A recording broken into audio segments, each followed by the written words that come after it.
जब ये फिल्म बनाई जाती है तो फिल्म बनाने में एक बेसिक कॉन्सेप्ट होता है जिसे अंग्रेजी में कहते हैं हीरोज जर्नी।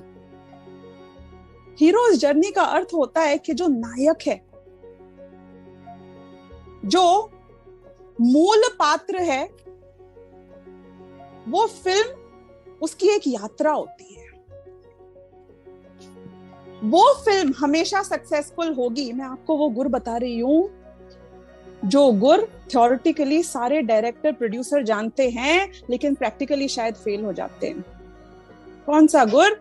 कि कोई भी फिल्म को यदि सक्सेसफुल होना है तो वो तब सक्सेसफुल होगा जब देखने वाला उस हीरो के पात्र में अपने आप को स्थापित कर देगा और उसकी दृष्टि से सारी दुनिया को देखेगा, उसकी दृष्टि से लोगों को देखेगा, उसकी दृष्टि से सिचुएशंस को देखेगा, उसके जीतने पे जीत महसूस करेगा और उसकी हार में अपनी हार मानेगा। वो रोएगा तो उसके साथ रोएगा, वो हंसेगा, वो खुश होगा तो उसके साथ हंसेगा। क्या किया जाता है एक सफल फिल्म बनाने के लिए कि आपको उसके पात्र में स्थापित कर दिया जाता है। और हम भी बहुत होशियार श्रोता हैं, हम बहुत होशियार दर्शक हैं। जब हमें कोई कहानी सुनाई जाती है, हमें कोई फिल्म दिखाई जाती है,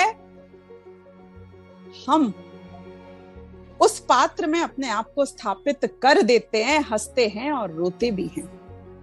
किस पे निर्भर करता है ये? वो कहानी नई नहीं होती है, वो दिखाने का तरीका अलग होता है। जब एक बार हम पात्र में अपने आप को स्थापित कर देते हैं तो वो क्या निर्णय लेता है, उसके व्यक्तित्व के परिप्रेक्ष्य में दुनिया कितनी सही और कितनी गलत होती है, ये डिसीजन हम भी लेने लग जाते हैं। हम आपस में चर्चा करने लग जाते हैं कि ये आदमी ऐसा है, ऐसी सिचुएशन में ऐसा ही करेगा। नहीं, और 99% कई बार ऐसा होता है कि हमारे जो वो सारे अंदाजे होते हैं वो सब सही भी निकलते हैं, क्योंकि आपने पात्र को सही समझ लिया है। यहाँ पात्र कौन है जिसकी मैं चर्चा करने जा रही हूँ? अध्यात्म की चर्चा है। हीरो कौन है हमारी फिल्म का? वही जो समयसार का हीरो है, समयसार नाटक का हीरो है, वो ही जो प्रवचनसार का हीरो है, वो ही जिसके बारे में भगवान महावीर ने गीत गाए, उनके समवशरण में, उनकी दिव्य ध्वनि में जिसकी महिमा गाई, वो ही कि जिस एक हीरो को समझने पर हम वाकई में अपनी फिल्म के नायक बन जाएंगे और अपनी फिल्म की एंडिंग हम डिसाइड करेंगे। ये उस हीरो की बात चल रही है जो हम हैं, लेकिन जिसे शायद हमने पहचाना नहीं है।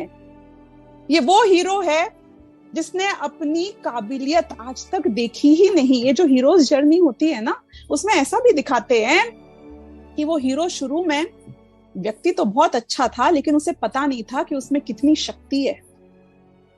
वो ये नहीं जानता है वो कितनी बड़ी बड़ी लड़ाइयां लड़ सकता है और उभर सकता है। आपको पता है हीरोज जर्नी में, उस फिल्म में भी उसको देशनालब्धि की आवश्यकता होती है।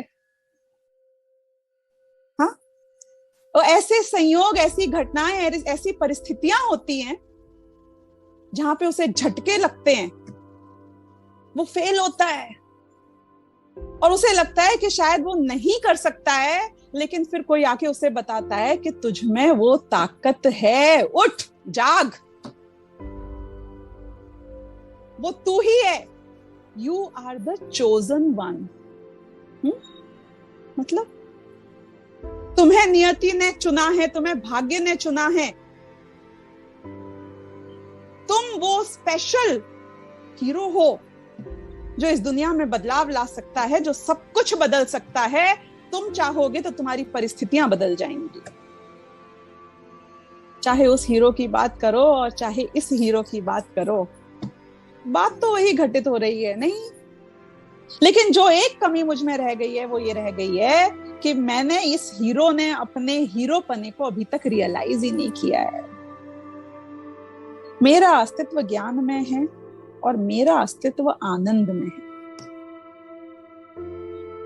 मेरा अस्तित्व स्वभाव की अपेक्षा बात की जाए तो केवल ज्ञान स्वभावी है, और आनंद की अपेक्षा बात की जाए तो अतीन्द्रिय आनंद ऐसा स्वभाव है मेरा। मेरे त्रिकालीय अस्तित्व में आप जानते हैं दुख नाम का तो कोई गुण ही नहीं है आत्मा में।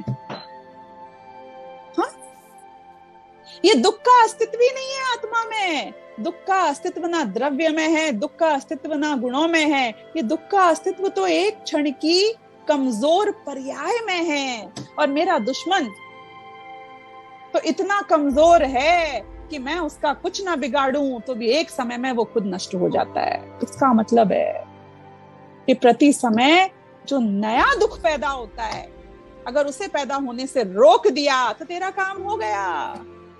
पुराने दुखों का नाश नहीं करना है, नए दुख को उत्पन्न नहीं होने देना है। नया दुख कब उत्पन्न नहीं होगा? कि जब मैं जान लूंगा कि दुख मेरा स्वभाव ही नहीं है।